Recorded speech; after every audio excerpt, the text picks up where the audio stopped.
అసలు కొన్ని ఆటంకాలు మనకి మేలు చేస్తాయి, కాస్త ఆగితే ఆ పని ఆగిపోవడమే మంచిది. ఎవరింటికో పెళ్లి చూపులు వెళ్ళడానికి సిద్ధపడతాం మగపిల్లాన్ని పెట్టుకుని, కుదరక సంబంధం వచ్చిందమ్మా, కాదండి ఎందుకు ఒకసారి ఎడదామని మంచి ముహూర్తం పెట్టుకుంటాం.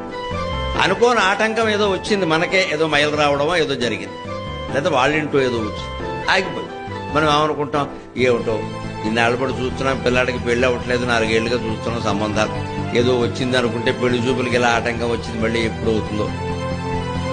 తర్వాత కొన్ని రోజులు గడిచిపోయిన తర్వాత ఆ పిల్ల గురించి అనుకోని మాట ఏదైనా తెలిసింది అనుకోండి, మనం ఏమనుకుంటాం, అమ్మయ్య బతికి బయటపడ్డావరా, అందుకే వచ్చింది ఆటంకం.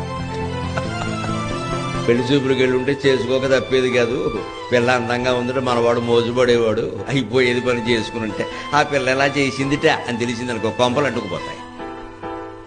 అంచేత పెళ్లి చూపులు రద్దు అవడమే మంచిదైంది.